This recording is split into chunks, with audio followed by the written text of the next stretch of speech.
Hello, this is Mark Soden here with Fog Machine Interviews, and I'm here with Deb Angelosanto.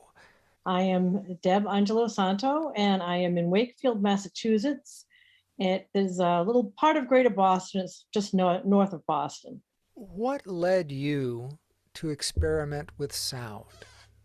Oh, that's an interesting question. At first, I didn't have a lot of experience with it. I got exposed to it by watching gigs with our friend Tim and Michael Bloom. Became friends with them, and we'd go see their jam sessions and people in Cambridge and Somerville, and they'd play music together, and they'd just sit in a circle, and it was wild, and I just thought that was very, very cool. At first, I was a little like, that's a little strange, but I um, I actually really got into it, especially once I started playing. It was amazing. And there's so many things that I have learned through experimentation with music. This past winter, Paula and I took a course, a music appreciation course, and it was a lot of fun. We actually had to build our own instruments out of just stuff around the house. So I built a little drum set out of flower pots and a watering can, and I used screwdrivers as drumsticks and tin foil on the cans themselves. It was cool. It made a fun little instrument. Oh, another thing she had us do, which was really a lot of fun, is like to take three songs and paint or draw or do some kind of artwork to them. And I really loved the stuff that I came out with, just combining music and art together. And I think with experimentation in music, I think that art and music play hand in hand. And I've seen some of the events that I saw with Tim earlier. There were like a whole multimedia event where there were a group of musicians, there would be dancers, there'd be poets, there'd be artwork, there'd be videos playing. It was great. It just kind of just gave you that whole mindset. Like, I grew up in the northern part of the state, so it's a little bit more conservative. So it was like this is like closer to Cambridge and Boston, and it was just, I don't know, felt very cool and different than what I had come from. Well, let's take it a little farther back. When you were a very young person, what started you playing musical instruments? I was just in love with music from when I was 5, 6 years old. I was the youngest in my family, so I loved all the old, like, I loved the Beatles songs. I loved anything that came out. In fact, my sister used to have to kick me out of the room because she wanted to listen to her music with her friends, and baby sister was in there wanting to hang out and hear the songs. but but yeah, no, I always loved music, and I always feel that there's some kind of a beat. I've always loved the beat. I've always, you know, um, loved to dance. And so everything, it's such an integral part of my life. My whole family loves music, and um, even right down to like listen to musical theater and things like that growing up. It's like, we even did a variety show when I was probably, oh, I don't know, maybe 6, 7 years old, where the whole family just recorded it, just for fun. Everybody, sort of like, I don't know, like Partridge Family or something. But yeah, no. So I grew up with a strong appreciation of music. Do you have a piece of gear that you're using that you find inspiring that you'd like to tell us about? Well, most of the time when I play on the gigs, I'm playing guitar or I'm playing mando. But I have, like, with the nature jams, and also just around the house, I've played different things. Like, I love the sound of the Tibetan bowl. And Tim had one, and I remember, or has one, I should say. And I thought, oh, that's really cool. And I found one in a yoga shop that I go to, and I just love how it rings, the vibrations, and it just creates kind of this underlying tone that everything can kind of grow off of. And I absolutely love it. And I also recently bought, do you know Michael Norbach? No, I don't know, Michael. He's a big percussion guy around here. And he also does these mammoth yard sales and he sells instruments, all kinds of instruments. And I bought this melodica, which is like a combination harmonica and kind of melodian or something, you know. Well, Got a little keyboard. keyboard and you blow through it. Yeah, and that's I haven't really played it too much, but that's a lot of fun and different. It's kind of almost like a little hokey in a way, but it's fun too. And if you put different effects on it, you know, you can go far with it. So you have alluded a little bit to the experimental scene in the greater Boston area. What's the scene like? Well, back then, there seemed to be more of a scene. Now, unfortunately, sadly, a lot of people stay in, you know, or they find other ways to, there's just so much out there that we don't find a lot of events. We kind of make our own music and do our own thing.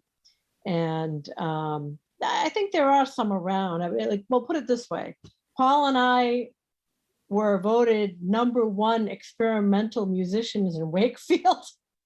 And I don't think there's #2. Or if there are, they're like, you know, I don't know. There probably are, but we are consecutively voted #1. Every now and then we might get further down on the list, but so there's got to be somebody else out there that does it. But yeah, so we've moved up and down that list. And I do think they're more out there, but you just don't really see them as much anymore. But 10 years ago, there seemed to be a lot more, especially around Cambridge and Boston.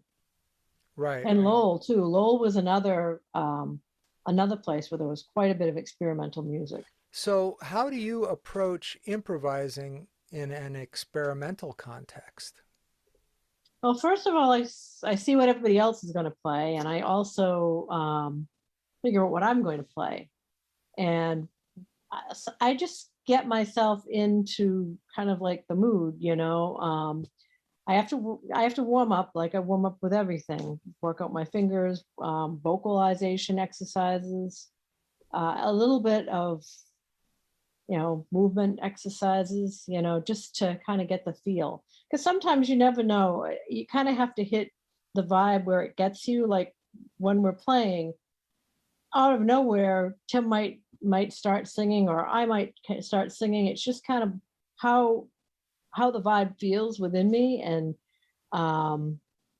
it usually flows rather nicely. I mean, we all play together very well, and I'm learning a lot from them. You know, they're much more experienced than I am, and I find that a lot of times they let me take the lead in some songs, and I appreciate that. And I think the reason they do that is because they know what they know how they know how they can play off of me, where it's easier for them to do that for me to follow them a lot of times. But I'm getting better at that. So you prepare for a performance by warming up and generally paying attention to the lay of the land. Yeah. Um, and you have been performing a lot in outdoor settings, and I find that really interesting. And we've Hmm. seen recordings of you guys all doing what you do with little portable amps, moving around in an outdoor setting. What is the distinctive advantage of that, or how does that affect the improvisation? I think it enhances it in every way because nature is music. You just listen, and you hear the birds singing, you hear the crickets chirping, everything, the wind blowing. It all adds to it. It all adds sustenance to the music, I think. And you can always play off of it. And I had a ball when we were playing like some of these jams, and I can't wait to do more. There's one place that we go to. It's called Echo Bridge, and we brought Tim down there once. We got to bring Eric down there too. And it's wild because it's this little bridge that they've built, and it's over this this river or whatever, and there's this bridge, and you can actually hear the echoes. So it's like you sing, you can hear your echoing back, and you play, it echoes back to you, and it's wild. And that's just, that's nature, but it's also just a built piece of architecture that helps reflect it back, music back to you. That's interesting. It's kind of like your own, um, well, it would be an analog delay, but Yeah. it would be, it's kind of a architectural delay. Mm-hmm. When you record in nature, I know that at points you've had a recording engineer, and then you've done other things without a recording engineer. Um, how do you set it up? How do you do you have mics and you just walk around and you enjoy the dynamic quality of how you relate to the mics? I mean, Yes, no, that's exactly right. We do. We usually have like our little areas that we're in for the most part, but we walk around with the mics. We listen to each other, and just kind of when the vibe hits, we just kind of play along. We get inspired to do different things. Like for instance, a couple of the jams, I just started reciting a Shakespearean sonnet, and you just have that, and you have the wind and the birds chirping, and you have all the Eric's trumpet, or you have Paul's like weird electric things, and Tim's guitar. It just creates you know kind of this melodic symphony of nature. do you have anything planned coming up? Oh yeah. Well, we have a jam coming up with Eric and Tim and Vanessa. Do you know Vanessa Lefevre? Yes. Yes. She is also playing with us, the five of us. We did a jam with her not long ago at this place that Eric's staying. And we had a ball, and she wants to come on board and play with us. And our next jam is going to be at her house, and we're going Very to cool. record that. And everything ends up on a CD at some point. And we have a bunch of CDs. We just released an Amplissima CD called Bells of Odney. That's on Bandcamp. And we have a CD coming out with Static Apparitions that's called Sunrise on Chaos. Then we have a whole Rust series with Tim. Rust 1, Outstanding. Rust 2, and Rust 3. And a lot of that is nature inspired. I mean, just a lot of it is just so cool. It's the other night, Paul and I were out on our deck, and we were listening. I just heard the crickets chirping, and they had like this rhythm, and it was so bizarre and cool. It was perfect rhythm, and every now and then they'd go off rhythm, and then they'd start up again. And I don't know much about crickets, but I was like thinking, I told Paul, I said, you got to record that. You have to record that. We got to put it in something. Crickets. Yeah. Yep. And Tim, we've used crickets in some of the stuff with Tim too. In fact, he had a similar situation at his place in New York, and we ended up putting crickets in one of the other CDs. I forget which one. We've done many with Tim. Anything you'd like to add about things that are coming up, just to end things up here? Well, like I said, we have a bunch of CDs coming out. We've got a couple of jams coming up. We've also got Tim coming down to work on Rust 3, and that's going to be Labor Day weekend. We're going to have like a weekend, and then the following weekend after that is the one where we have the five of us. That So it's sounds going to be a great. double jam weekend. I mean, 2 weeks in a row. Well, thank you, Deb. Thank you. And this is Mark Soden for Fog Machine Interviews, signing off.